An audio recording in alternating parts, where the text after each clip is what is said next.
name A40 here. I mean, I hope you know me a little bit by now.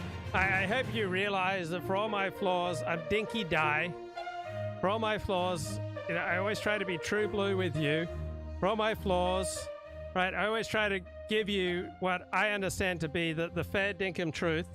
And I had no idea that Thomas 777, one of the most formidable intellects of our time, I had no idea that Thomas 777 supported Bronze Age Pervert. And if I'd only realized that, I would have taken a pause. I would have stepped back and I thought, I need to reconsider everything because one of the greatest minds of our age, Thomas 777, is squarely on board with Bronze Age Pervert. I'm going to say some things that need to be said. Thank you. Thank you. Lately, it came to my attention that a lot of people have been attacking Bronze Age Pervert, claiming that either he's Jewish, racially, or ethnically, Crazy. or that he's a, quote, Jewish subversive. That's a bitch move for a lot of reasons. Okay, so people are always asking me when I remove a stream from YouTube, what the happened to the stream, 40? Where did the stream go? All right, you could always check my Rumble. You can always check my BitChute.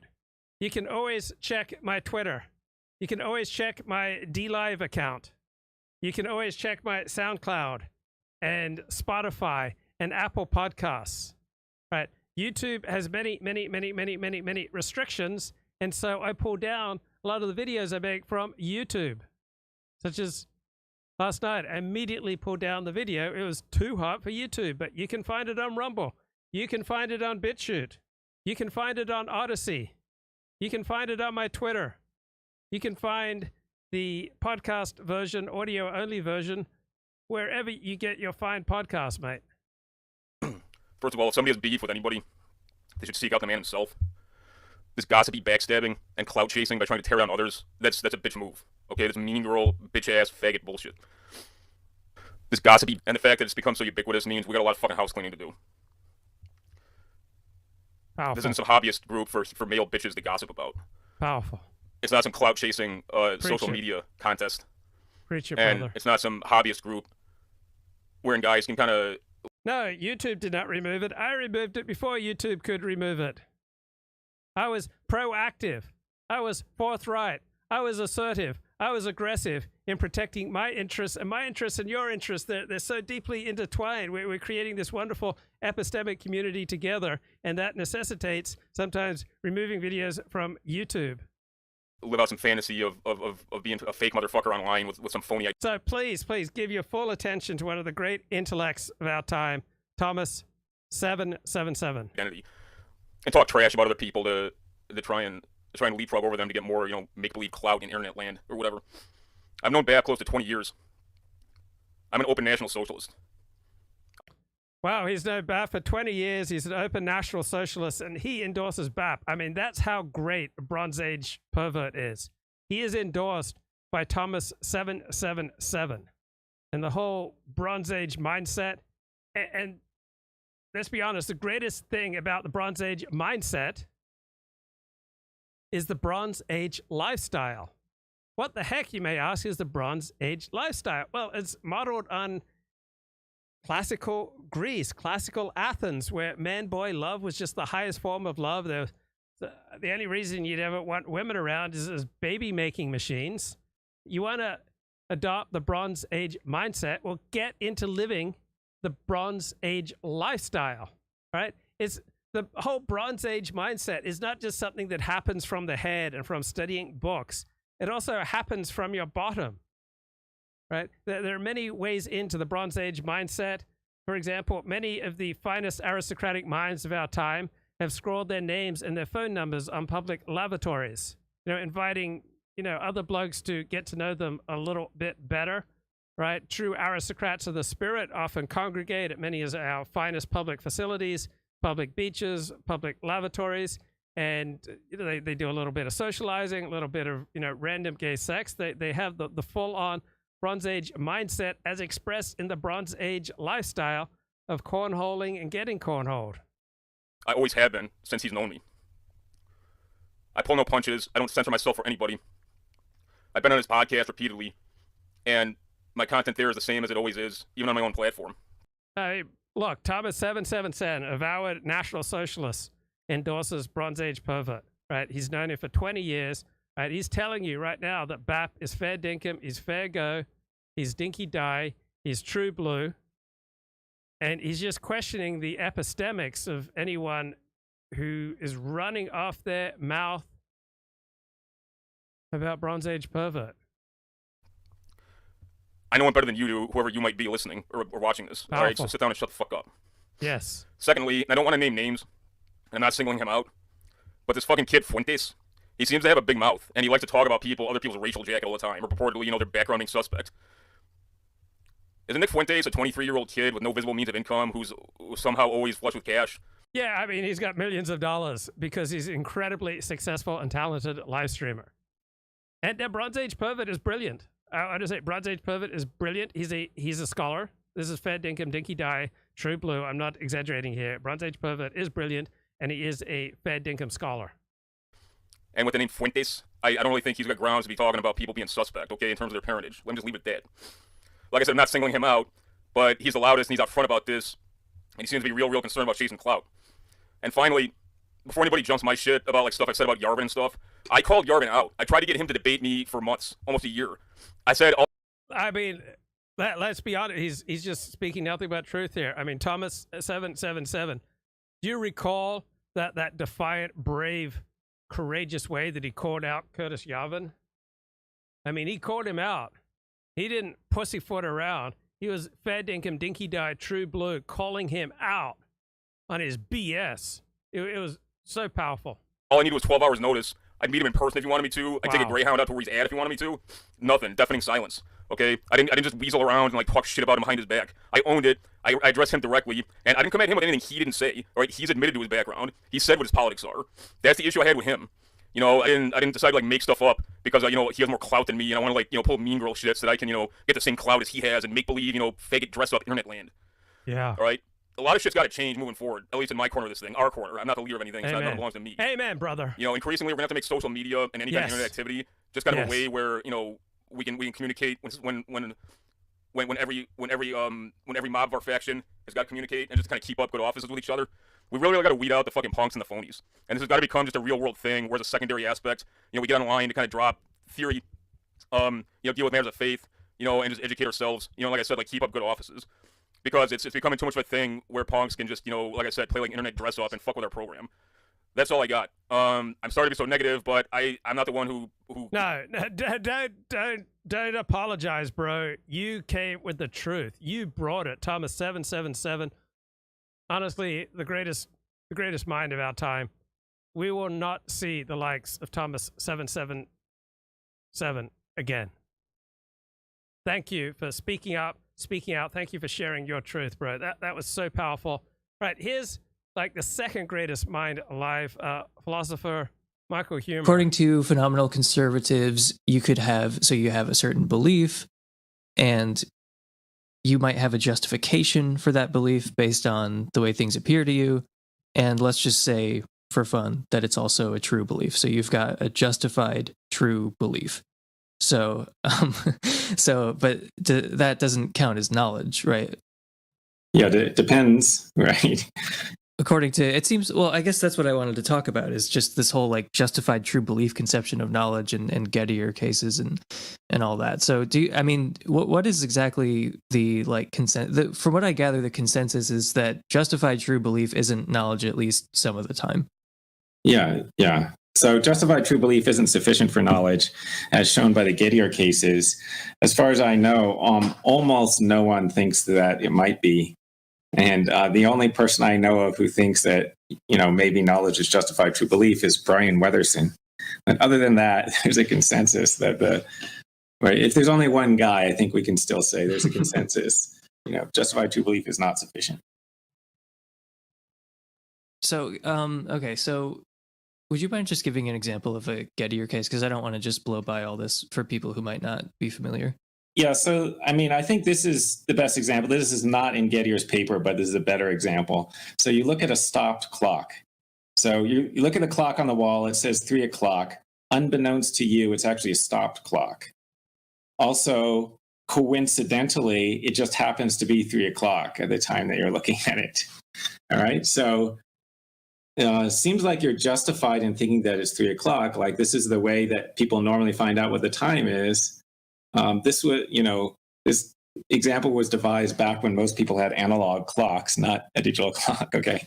So anyway, looks like you're justified and you got it right, right? You think it's 3 o'clock and it's 3 o'clock, but that's not, you don't know the time, right? Right. I mean, like, I guess the intuition there is just that, like, if you're lucky, then it doesn't really count as knowledge. Yeah, right. It's just a matter of luck that you got the time right. So even though it's justified, right, it's still a matter of luck.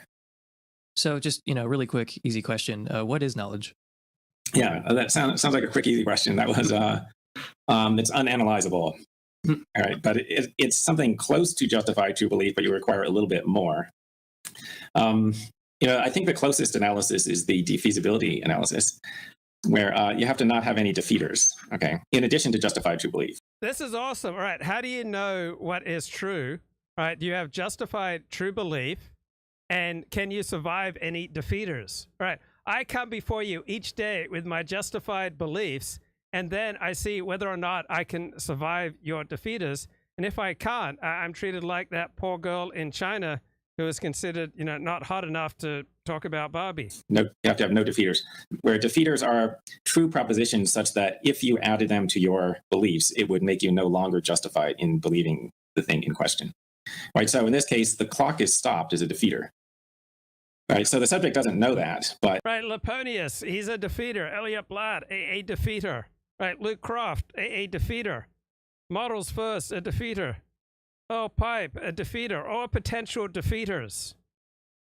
All right, and I stand before you this day, and when I'm defeated, I want to admit it. Right? If you stump me, that's great news, because as I heard in a 12-step thing this morning, when you're stumped, that's great news because 1, you might find your way out of getting stumped, or 2, you'll have to ask for help. Either way, you're a winner. Either way, you're ahead of the game. Either way, you're not scrolling your name in a public lavatory with your phone number, hoping that some schoolboy will call you, right?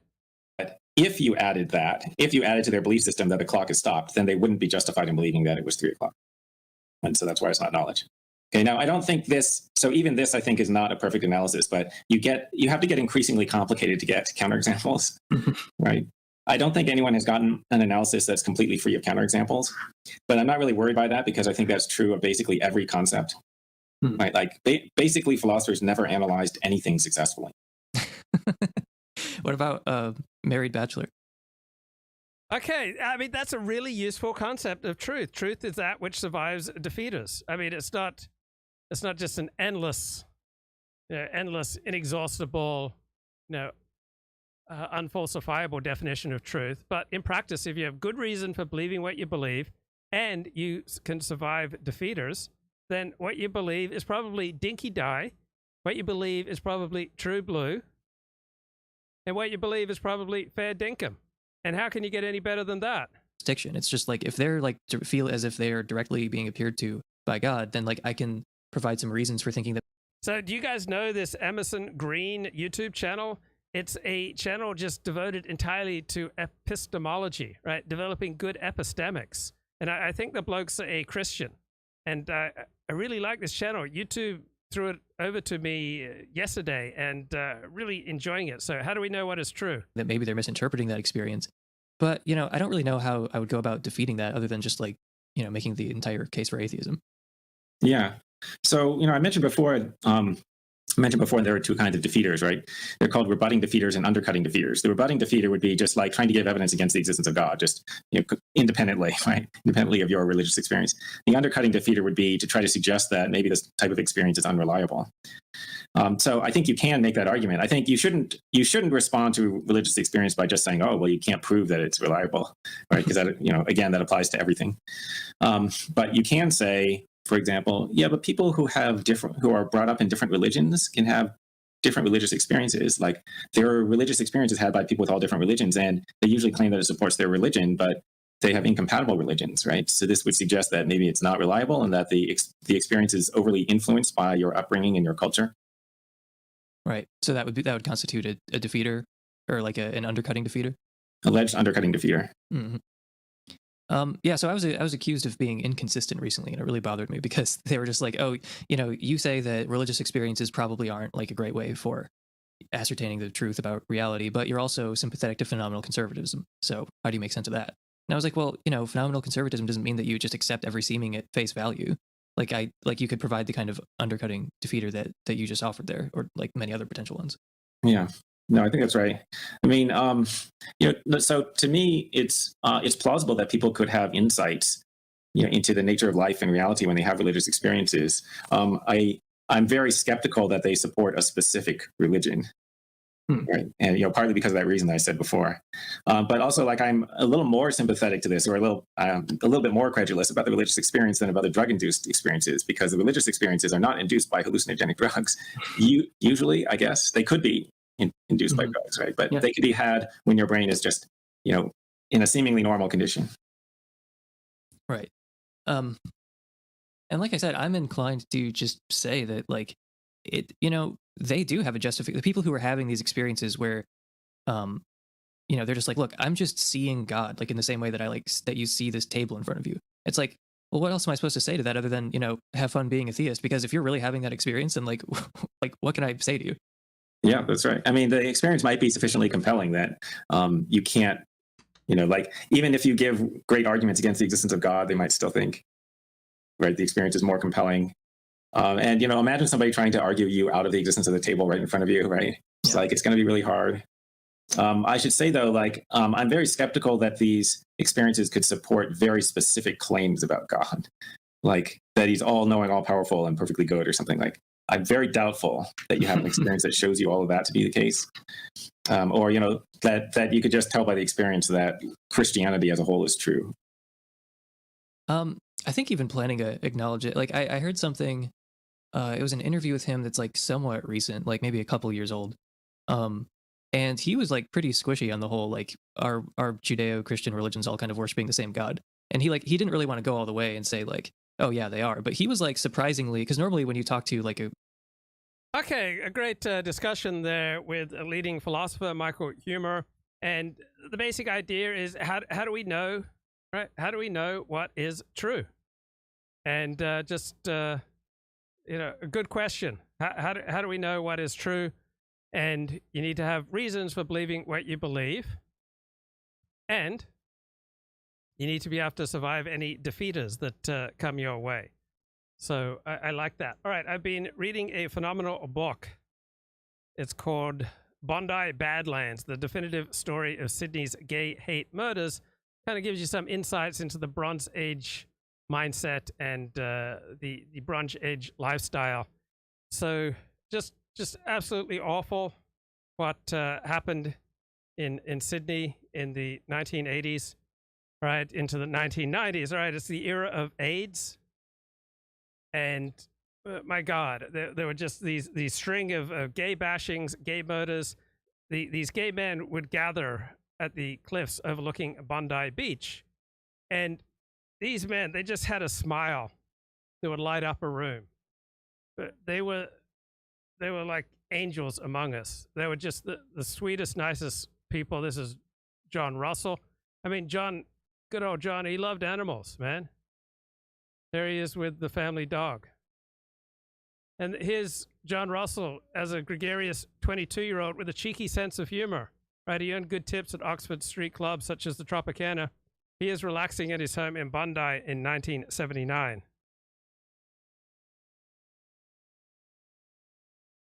And here's Ross Warren here, right? TV newsreader, right?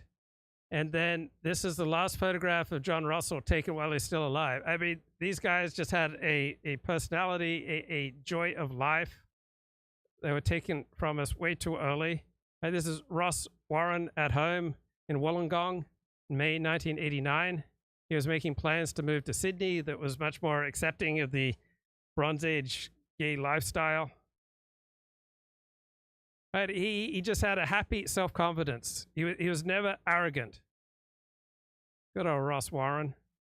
There he is with his friend Christine Jones on the TV set. Ross, he was always a bit of a larrikin. He just loved practical jokes.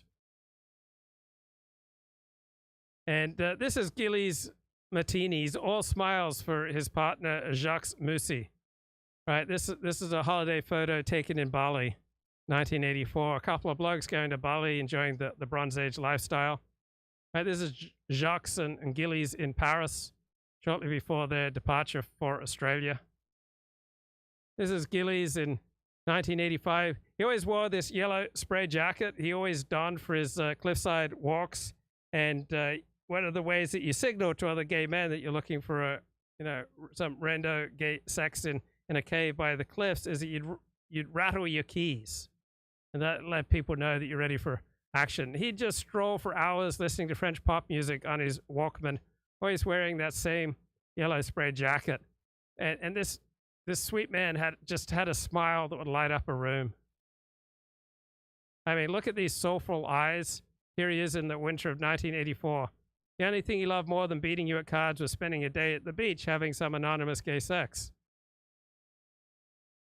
And here's a proud, fresh-faced Constable Stephen Page who started tracking down the gay pufta bashing gangs. But this is Thai national Krichikorn Rata Jura Pathon. Right, this is where he was driven to his death. He's working as a kitchen hand in a Bondi restaurant, but he had a smile that light up a room. And this is Raymond Keane, Department of Main Roads technician. He was a top-level martial artist. He had a smile that would just light up a room. But his great smile and his top-level martial arts weren't enough to save him from a gang of pufta-bashing killers. Right, this is New Zealander Richard Johnson, right, a teacher. And he was lured to Alexandria Park. He was set upon and left for dead. I mean, just because the bloke, I think, had written his name and his phone number on a public lavatory wall, and then some young kids thought it'd be funny to call him up and, invite him over for some sex, and then they bashed him. Here's another teacher, Wayne Tonks. All right, he liked the lads, and some of them, I guess they had a homosexual panic, is what they described when he'd invite them over for a nice chat and get them high and drunk and have sex with them. And they might have suffered from homosexual panic. And they came back and killed him. This is Maurice McCarty. He was a technician with the Australian Ballet. And he just had a smile that would light up a room.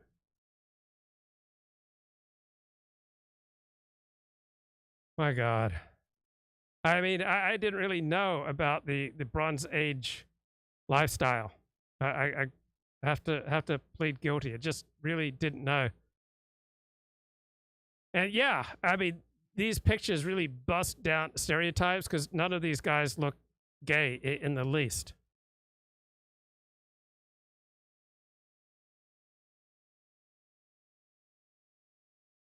Boy, just heartbreaking. But I didn't know about the Bronze Age lifestyle till I read this book. Came out in 2007, Bondi Badlands, the definitive story of Sydney's gay hate murders. So Ross, the TV newsreader, he understood if you were gay in Wollongong and you wanted to get ahead, you had to keep the closet door firmly locked. But he was looking to move to Sydney, where you can be more open. Now, Ross had a bit of bother. In 1985, he was arrested for lewd behavior in a toilet, right, at a public toilet in Southport, Queensland, with another male in his 20s. Now, the embarrassing incident was kept out of the newspapers thanks to the efforts of his mother. But sexual hunger, I think we've all felt sexual hunger. He kept just getting drawn back to the old public toilets and public parks and cliffs and caves and, the gay hangouts to have a bit more anonymous gay sex. I think we can all understand that. I mean, the bloke, he tried to avoid these gay hangouts for a while. He tried to avoid the public lavatories. Maybe he even abstained from writing his name and his phone number on there, but he kept being drawn back into them because there just weren't enough gay bars in Sydney, right? If only Sydney had enough gay bars, none of this would have happened. And so, yeah, this TV newsreader, he'd meet blokes and at Bondi and, hook up with them just a few minutes after meeting. And this is the major wave of AIDS and all this negative talk about homosexuals and tying them to AIDS. But Ross, I want you to know, he always kept condoms in his glove box. I mean, he was an upstanding citizen. Did I mention he had a smile that would just light up a room? He was always the life of the party and a bit of a larrikin. He liked to play practical jokes on people. And he was always very scrupulous about safe sex. I mean, yeah, he was compulsive about he'd have to go to, cliffs and caves and, have it off with strangers. But he was always very scrupulous about safe sex. And his sexual repertoire when he'd go to the Bondi cliffs and caves and various gay beats, it rarely included penetration because he was very scrupulous about safe sex. I mean, yeah, he's absolutely compulsive in hooking up with strangers in a way that, put his life at risk and put other people's lives at risk. And he knew that people were murdered here, but hey, he probably had a 1 in 2 chance of getting off. What's a 50% chance of getting off when compared with the less likely, say, 1 in 20 chance of getting murdered? And then this bloke from Thailand, did I mention he had a smile that would just light up a room? And he fell in love with Australia. He found the Australian lifestyle refreshingly open. This was a place he could breathe more easily and have a lot more anonymous gay sex, on the caves and the cliffs over Bondi. At last, he could be himself and just start hooking up with randos, blowing and being blown, loving and giving love. Like where he came from, unfortunately, it was better to keep such matters hidden, so there wasn't nearly as much anonymous gay sex to be easily had in repressive, patriarchal, bigoted places like Thailand. But on Bondi Beach and in his caves, he could be himself and, have sex with 20 blokes a week. I mean, he wanted to live life, man. He wasn't some scaredy cat. He wasn't some Nancy boy, right? There were no gay bars in Bondi. So what was he going to do as a kitchen hand in Bondi looking for a good time? He went to the Bondi cliff tops. Like, he knew that gay men hung out there, especially on a Sunday night. I mean, it was mainly a social occasion. I mean, just being able to get off and get a blowjob and, trading a hand job. I mean, that was just the froth on top of the latte. That was just the icing on the cake. Right? That was just the sprinkles on top of the ice cream cone. And this young Thai man, he had a smile that would just light up a room. And unfortunately, there were really homophobic, bigoted, working class youths around. And it just kills me to even repeat some of the things they said. But like, Bondi is where all the F words hang out. Me and me mates have been showing the gays who's boss. So this detective gets on the case, knows there are only 3 ways you can crack a murder case: by physical evidence, eyewitnesses, or a direct confession. So in most cases, the first 2, physical evidence and eyewitnesses, lead to a direct confession. So he begins looking through a long list of brutal crimes against gay men and lesbians, and they weren't bothering anyone. All right, they were just at home reading literature, drinking wine, listening to great music, and having a little bit of anonymous gay sex, in public parks and lavatories. And some of the victims there, right, they go to a public park, public lavatory, have some anonymous sex, and they look for rough trade, and then sometimes the rough trade turns out to be a lot rougher than they expected. So apparently more than 1 in 5 gay homicides, guys, happens at beats.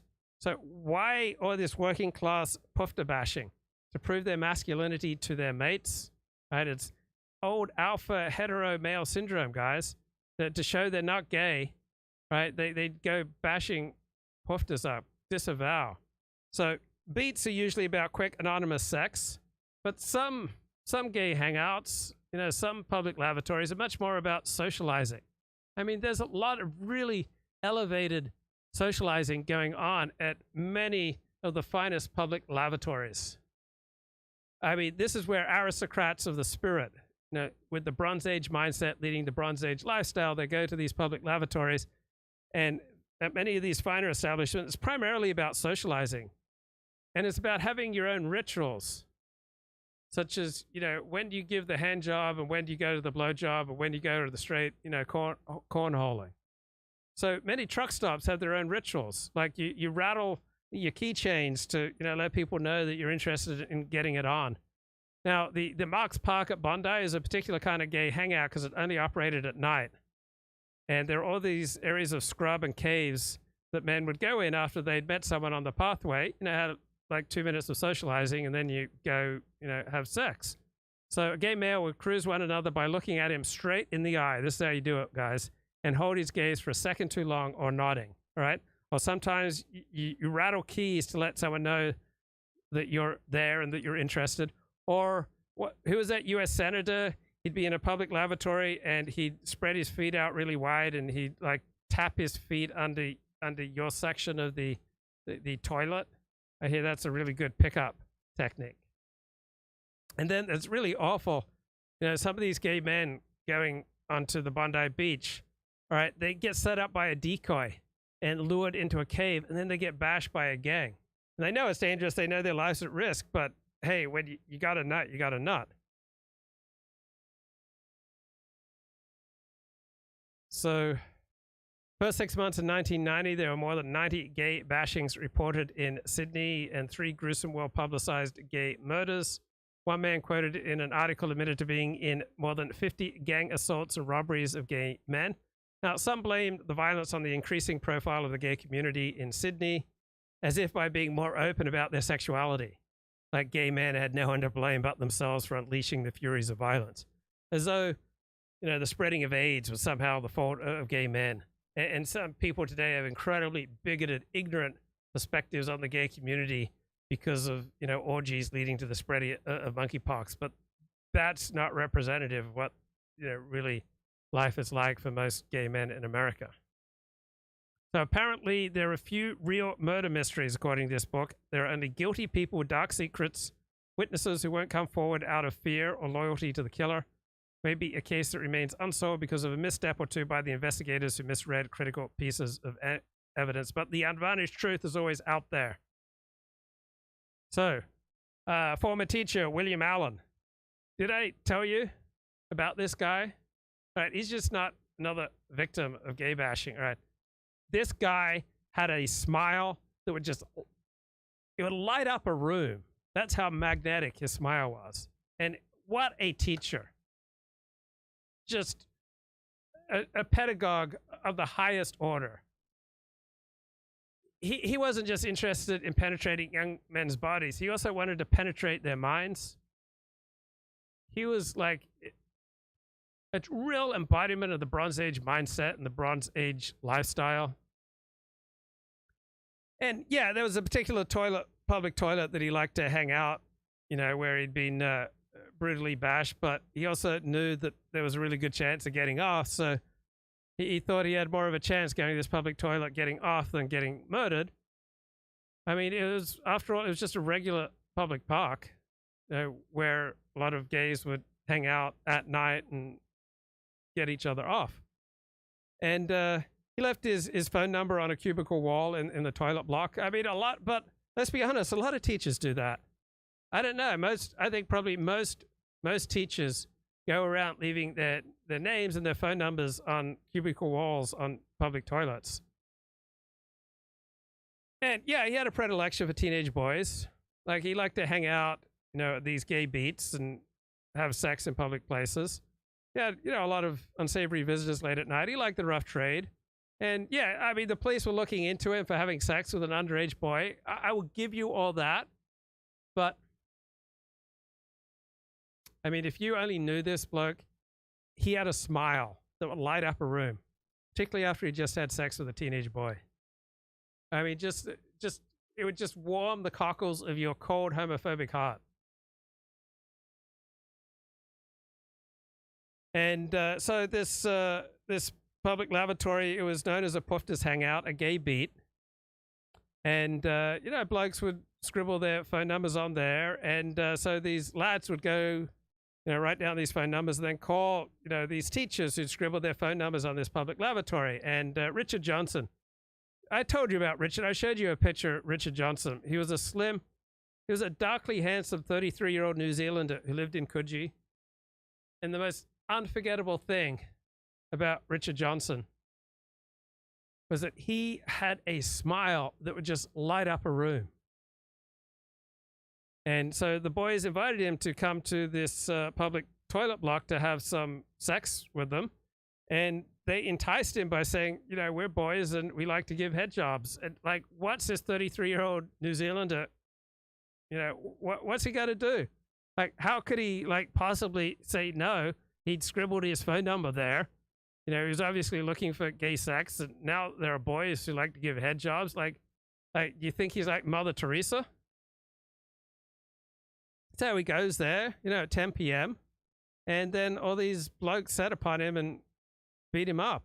And as they're beating him, they say very unsympathetic and homophobic things like, why be a effing poofter? And there's no point in being a poof. And then they laughed at him as he pleaded with them to leave me alone. I'm sorry, I'm gay. Now, I showed you that amazing picture of Wayne Tonks, another school teacher. He was a very respectable man. And the most outstanding quality about Wayne Tonks was he had a smile that would just light up a room. And he didn't go to gay bars, right? He was a very respectable man. He was afraid of being spotted in gay bars by colleagues or students. So instead, he hung out at public lavatories and gay beats such as, you know, Bondi Cliffs. And he had a reckless habit of leaving his phone number on toilet walls and toilet doors. You know, scrolled it, you know, everywhere where he thought he could get a head job. But don't think he was out of control, right? To reduce the obvious dangers of running into any of his working class students, he only did this in areas, you know, away from where he worked, like at least a few blocks away from where he worked. He avoided the high-risk inner cities and the eastern suburbs. Now, yeah, there's a 16-year-old bloke, Andrew, claims that this teacher, Wayne Tonks, plied him with alcohol, you know, played pornographic videos to him, you know, offered him a massage, and then sexually assaulted him. And yeah, you'll have all these friends testifying that he had a predilection for young men, right, into their teens. But there's no suggestion he ever had sex with anyone under 16. And when he did have sex with teenage boys, he always developed this smile that would just light up a room. It was amazing. And I showed you that picture of Richard Keem. He was tall and he was lean and he was muscular. He had the kind of body that most men would envy. And he just had this smile that would light up a room. And around his neck, he wore a silver medallion declaring himself to be, you know, a black belt karate expert. Then one night he went to this public toilet in Allison Park in Randwick, January 1987. He was savagely beaten and left to die.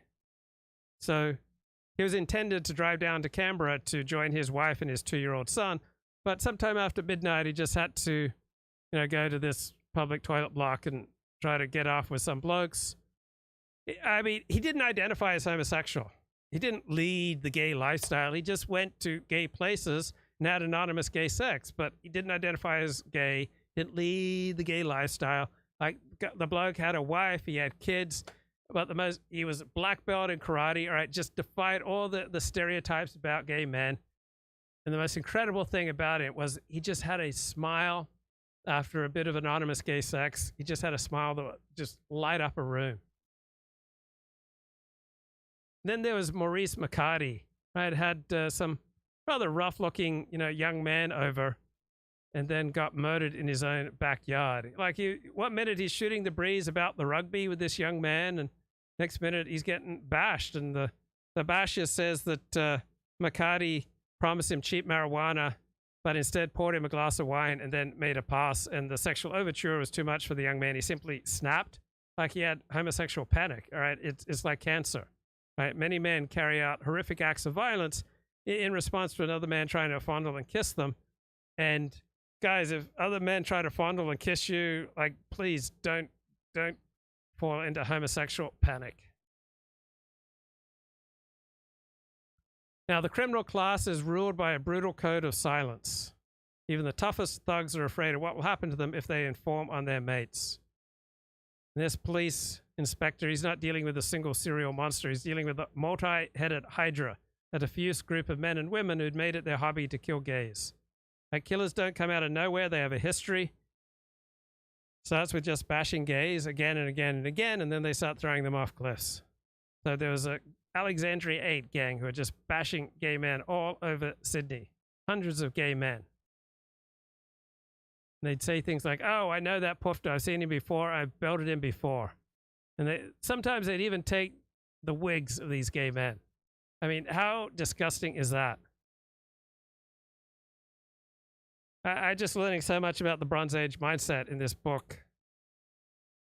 So one guy got beat up really bad because he didn't like Oxford Street's gay bars, right? The first step into the darkness of a gay bar was just always so intimidating, right? There's all the hungry eyes checking you out, all the leather queens, the preening gym bunnies, right? So he preferred something much more homey and safe and warm and inviting, like the cliffs over Bondi Beach. So he goes there and he gets bashed and he's in a real wreck. So he's asking for help and he's knocking on a door and looking up at a 20-something man standing on his balcony and yells out that he'd been bashed. And the bloke yells back, "I'm not going to help you. I don't help poofters." My God. My God. And many of these public toilets are just way too open. There's just not enough discretion for a bit of anonymous gay sex. You know, people can just walk in on you and sometimes they take exception. So apparently is the rocky area on the perimeter of Marks Park and the bushes on top of the flat area of the park that were the favored cruising spots because they were so private. And many blokes, they came nearly every night to this spot, but not necessarily for sex, sometimes just for company. Right? The sex was just the foam on top of the latte. It was just the sprinkles on top of the ice cream cone. And after they just had a bit of anonymous gay sex, they would get a smile that would just light up all of Bondi. All right, you're probably asking, what is a guru? Like, decode the Bronze Age mindset for me. Here are the Decoding the Gurus, Chris Kavanagh talking with Matt Brown. Yeah. So there's a word guru from, I think, Sanskrit and Pali, from around the Indian region. That means like teacher or one with specialist knowledge in a particular field, right? But that particular understanding of guru has expanded in usage, so that now guru refers to generally somebody possessing specific qualities. In particular, that they're someone who has special knowledge and insight that they can provide to their followers, usually from mastery of some particular technique or information. And there are other related concepts, things like shamans, oracles, prophets, soothsayers, so on. These are figures that are often more associated with pre-modern societies, though that is not true. They exist and are popular in many contemporary societies. But there's lots of differences there, and as an anthropologist, I'm interested in those too. But the through line is the ability to deal with the unseen world, right? Yeah. The supernatural forces or magical or spiritual forces. And I think it's fair to say that in most cases, gurus are seen within that oeuvre, right? That they're giving paths and guidances on the right way to do things, and also how to marshal mystical energies and forces. Yeah, how to lay meaning over the world, provide some guidance for your life. Now that's the traditional notion of a guru. Now you and I coined the very catchy term of secular guru, which is to it really encompasses a kind of a proposition, which is perhaps this role which we associate with the kind of magical and spiritual beliefs of pre-modern societies, and supposedly would have no role in our scientific, technocratic, rationalist, neoliberal world that we live in today. We propose that maybe there is still this role for a guru, but they just clad themselves in a different garb. So, you know, because people still have the same urge to find meaning in the world. They still want to make sense of everything. They want guidance and solutions for their moral, personal, political, interpersonal dilemmas. And, you know, for the gurus, the modern ones, just like the old-fashioned ones, there's strong motivations to lean into this role. You know, you get recognition, you get attention, you get respect, and ultimately you're going to get financial resources as well. And I think another thing that they have in common, one last thing, is that they, in terms of the personal qualities that make a good guru, what you needed to have in the olden days was you had to be a performer. You needed to be charismatic. You had to be engaging. You had to put on a good show. These are the kinds of people that made good gurus, and that was true then. And I guess we propose that the same thing tends to be true now, like almost preternatural levels of self-confidence and self-assurance, and having that ability to project authority, project wisdom, and send people the clear message that you have the capacity for unique insights. You're in connection with forces beyond their ken, and they need to listen to you. Yeah. And there's one nuance I would add here, Matt, because you, as an ill-informed psychologist, might have made the mistake of thinking that magic and spirituality had retreated from modernity. But anthropologists have had your number for decades, pointing out that this is not the case, that even in the most overtly secularized society, people are very enamored with spiritual frameworks and approaches. Religion still exists, flourishes in the alternative spirituality space in many contemporary societies. But even when you look back at the age of rationalism and Victorian gentlemen striding the globe, the theosophists and various esoteric arts were prized and people had interest in. So I mentioned this just to say that modernity did not do away with religion, though there is, I think, a lot more validity to the secularization thesis than another set of sociologists argued. We don't need to get into the academic debates around that topic.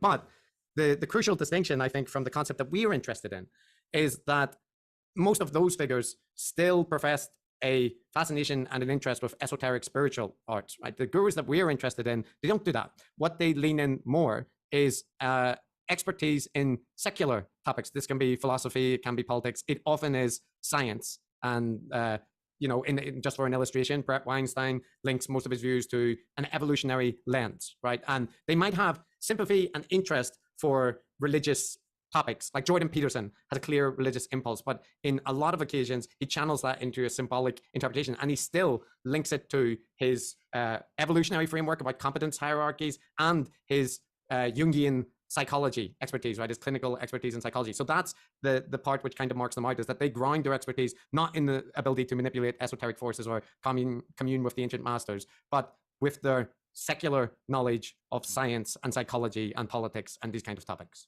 Yeah. Now, it might sound like a bit of a contradiction, but a lot of them do lean into woo, for want of a better term. They're into strange diets. They're like Jordan Peterson. They see the mystical influence of the Word of God everywhere. And I think, like, for me, I see it as like the scientific grounding. Well, certainly there is a kind of rationalization. Like the appeal to the heart is kind of in that old-fashioned magical kind of sense, right? Revealed truth and rhetoric. But they certainly do frame it as being informed by logic and science and philosophy and all of these secular things. The final thing I guess we got to say is, it's another difference, I guess, with the traditional gurus is, like, in a traditional society, like, there was not a mainstream media. there generally wasn't kind of institutions in the sense that we know them. Yes, yeah, be careful. I know what you were thinking, but I'm not saying that, of course. But my point is that the shamans or the gurus, the spiritual leaders, whatever, in a traditional format, like they were the authority. Like they weren't in competition or reacting to or rebelling against some sort of mainstream thing out there generally.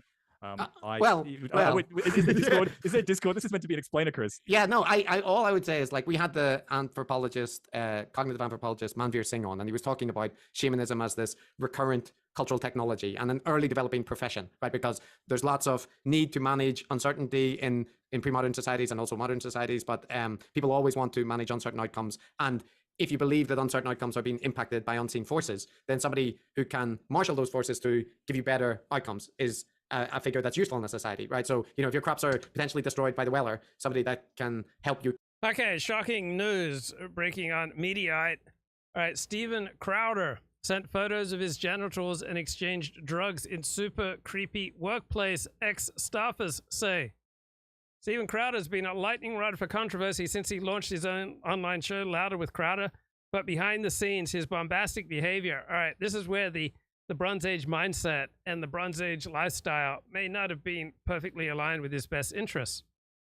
So we get allegations of abusive behavior toward his estranged wife Hillary, claims of toxic workplace conduct by former employees. Wow. So he's moved from YouTube to Rumble. So one former employee said he received unsolicited sexually graphic texts that included photos of Crowder's genitalia. And these texts and images were reviewed by Mediaite. He dismissed it as frat boy humor. In hindsight, it was super creepy and felt groomerish.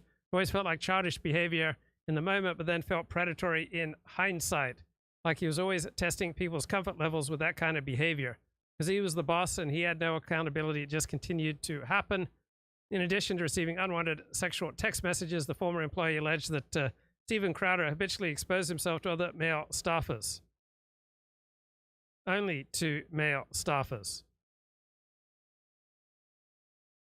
He's saying, Forty, cut out this lowbrow gossip about Steven Crowder and get back to these two premier intellectuals. control the well or to lessen the possibility of that is valuable. Now, whether they can actually do it or not, it doesn't matter. The existence of that niche is kind of like a cultural evolutionary attractor position, right? Now, I say that, Matt, because in those cases, like you said, an early developing profession, and of course there's many other types of roles in society, but you could say, well, there would have been societies without institutionalized doctrinal religions, and so shamans and charismatic religious specialists or spiritual specialists can go unencumbered. But the caveat I wanted to add was, even in the case where you do have competition, where you have institutionalized religions and you have doctrinal traditions coming in, you often do have a competition, right, between priests and orthodox interpretations and these more dramatic practitioners, but also within the tradition. Right. The more drama you can create, all right, the easier it is to build a following. So how does Bronze Age Pervert rank on the Gurometer developed by Matt Brown, Chris Kavanaugh here?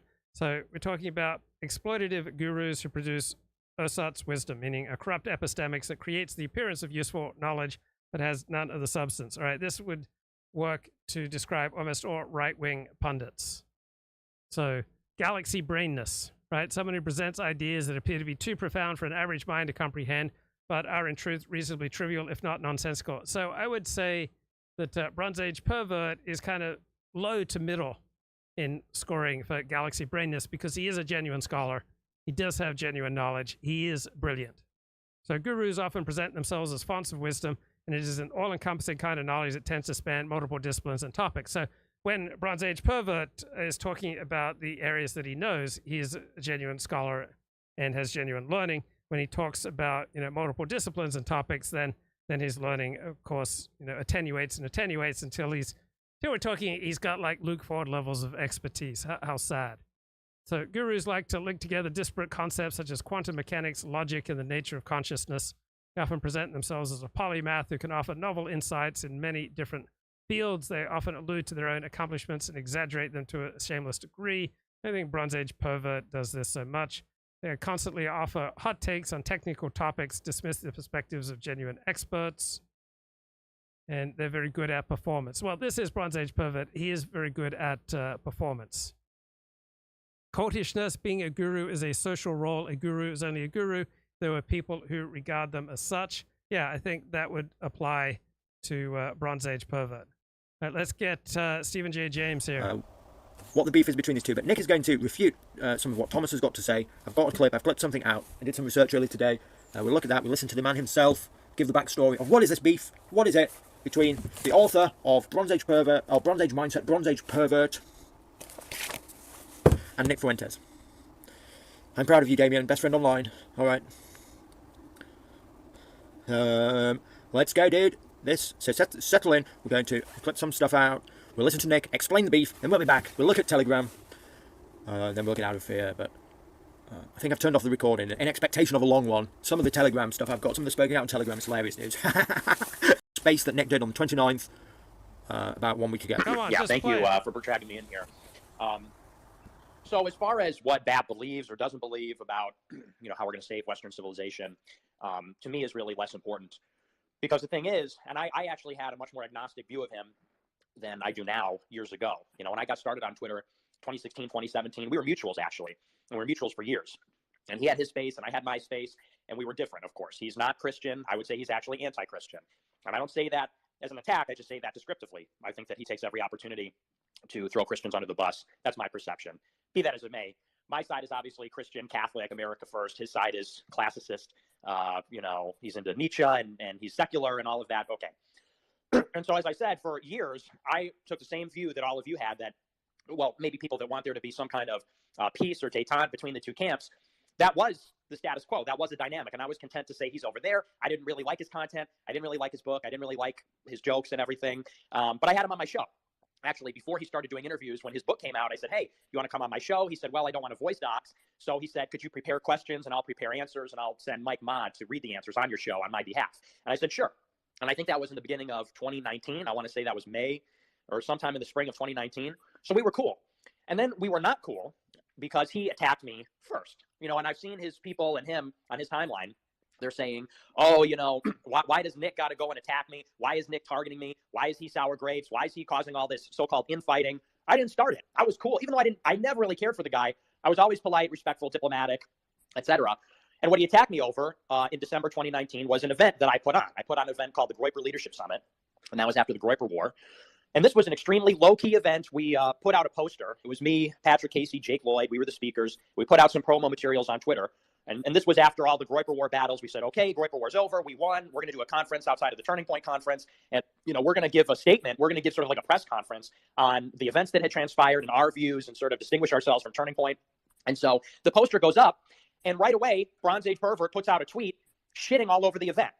And if you'll give me a second, I can pull up exactly the tweet. I have it here in front of me because somebody asked me for this the other day because they didn't know the whole story. So I actually went back and dug it up.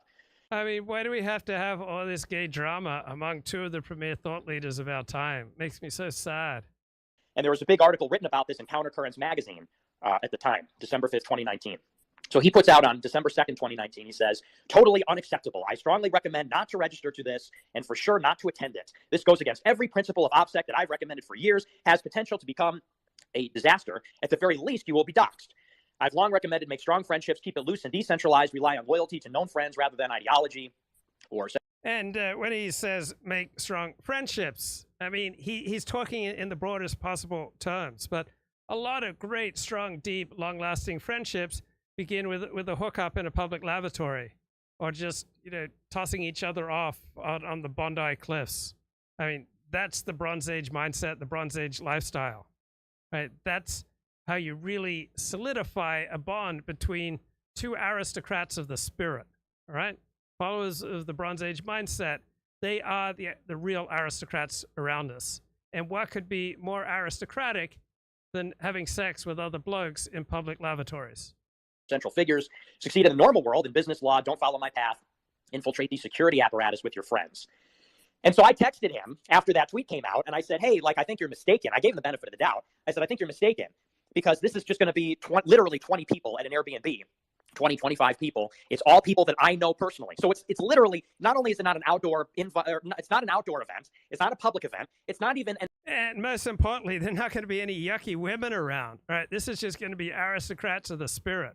Right, just guys, penetrating each other's souls, maybe penetrating each other's bodies, but let's not get hung up on the, the modafinil on top of the crystal light. All right, this is just blokes here having intense interactions.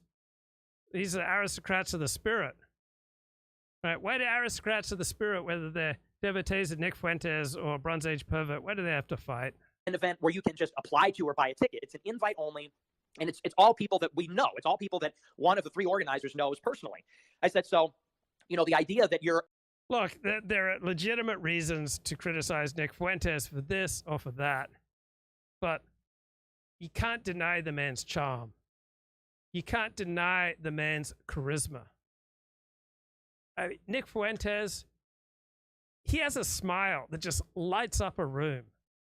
At the minimum going to get doxxed and that it has the potential to become a disaster. I think in some other tweet he alluded to Charlottesville. I said, that's just disingenuous. I said, so could you take that tweet down? Maybe you don't understand. And he said, no, this is a terrible idea. This is going to be Charlottesville too. Everyone's going to get doxxed, blah, blah, blah. Yeah, nothing gay here. There's absolutely nothing catty, nothing gay, nothing homosexual here in this fight between Nick Fuentes and Bronze Age Pervert. These are just two of the greatest intellectuals of our day, having what is primarily a philosophical argument, right? They're not catty and gay and, fighting for clout. This is over great ideas. I mean, I got to be honest, I feel like a Lilliputian. I feel like a dwarf next to these two giants. And I mean, I've got my differences with Bronze Age Pervert, but he is a genuine scholar. He's frequently brilliant. He's undeniably brave. And just has charisma off the charts. I mean, Bronze Age Pervert, this guy, he has a smile that just lights up a room. I mean, what can you say?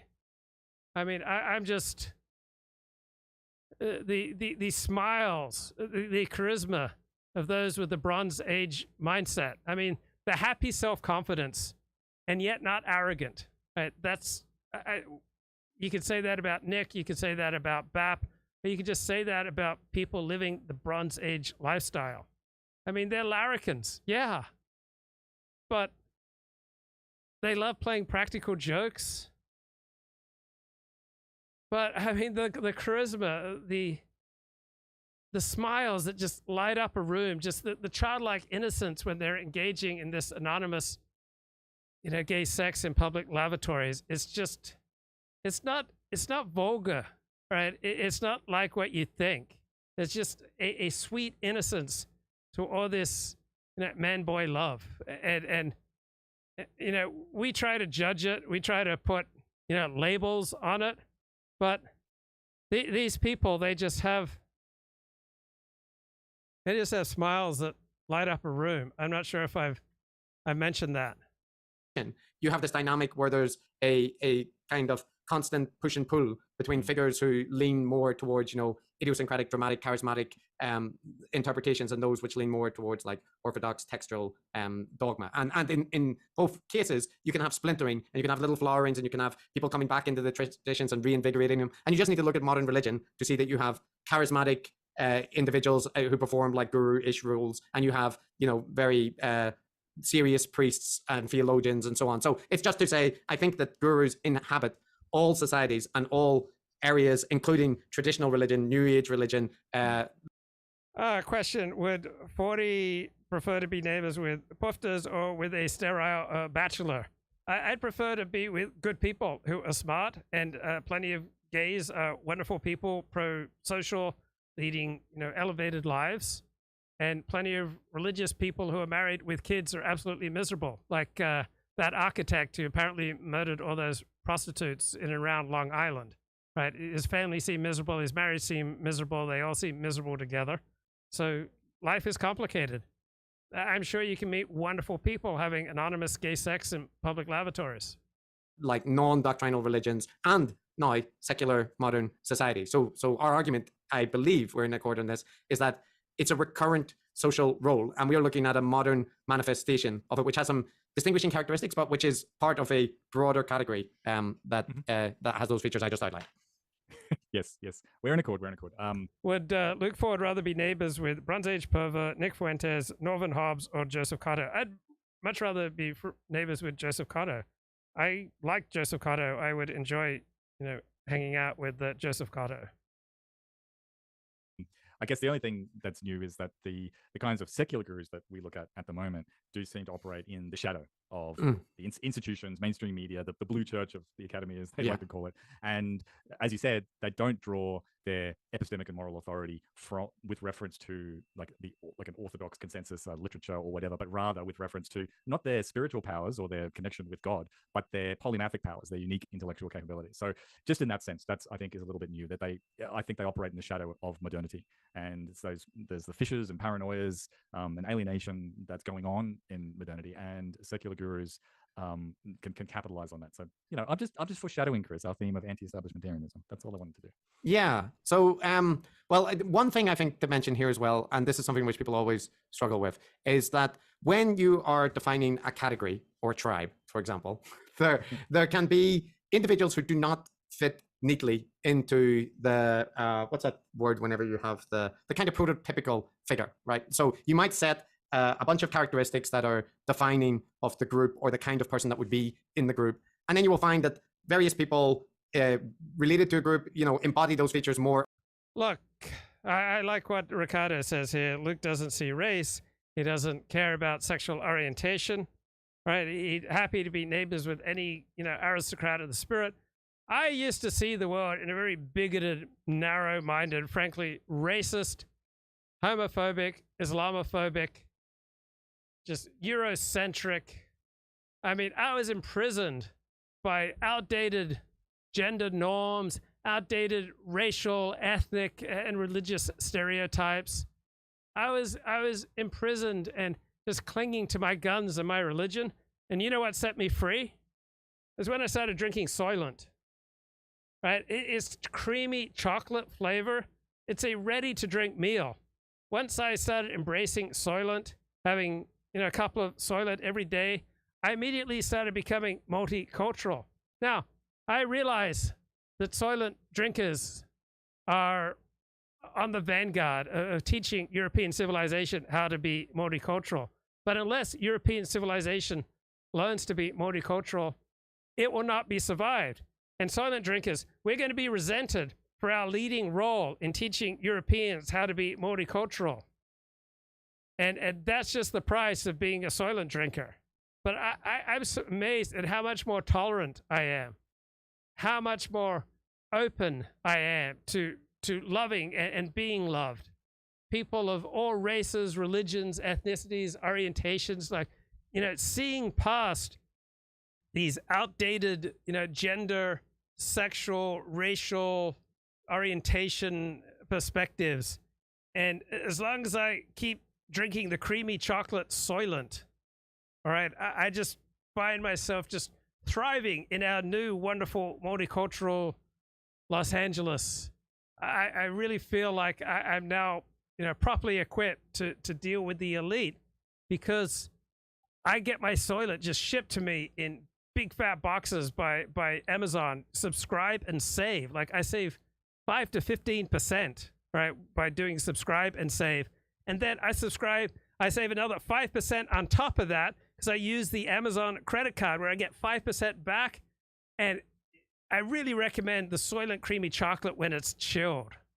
I mean, is there anything better than starting the day with a nice creamy chocolate Soylent, taking a modafinil, some mushroom reishi, you know, popping down 6 beef organ capsules, having a cold shower, prayer, meditation, and just embracing reality, loving what is, trying to have the best possible relations with everyone you meet, you know, getting together with your mates, you know, and what's really good with Soylent is getting together with your mates and just pouring it into cocktail glasses, and you're all just sitting around some of the finest Beverly Hills establishment, you know, enjoying Soylent. And there's so many delicious flavors of Soylent, and it is really, really helped me become much more multicultural. I am such a better man thanks to Soylent.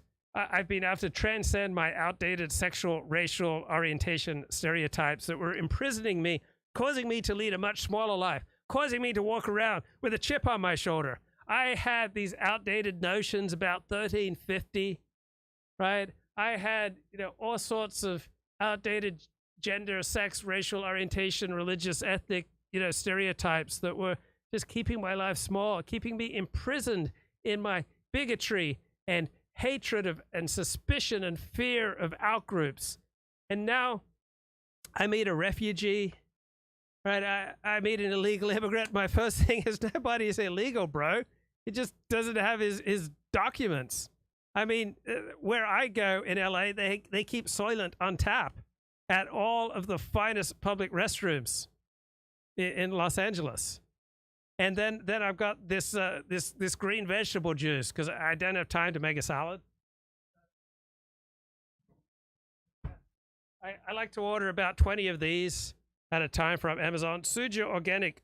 It's uber greens, right? So I have my Soylent, and then I have my uber greens, and I'm just much more at ease in our multicultural world. Or less, right? But there is no group where there's no divergence amongst members and everyone is a prototypical example, because that would be Borg or something. And even in the Borg, they had that guy Hugh, right? And so the humans don't operate like that. So, and categories, our conceptual categories do not operate like that. So when we are talking about secular gurus, we're talking about a family resemblance category, which means there are recurrent features that mark out the group, but it does not mean that those features will not be found in any other groups. Look, you can take my green flex bar when you can pry it out of my cold dead hands. But it's not going to be easy, because I did, how many pull-ups did I do? I did like sets of 3, right? I did 3 pull-ups at a time. I did about four sets of 3, and half of them were kind of, didn't quite make it up.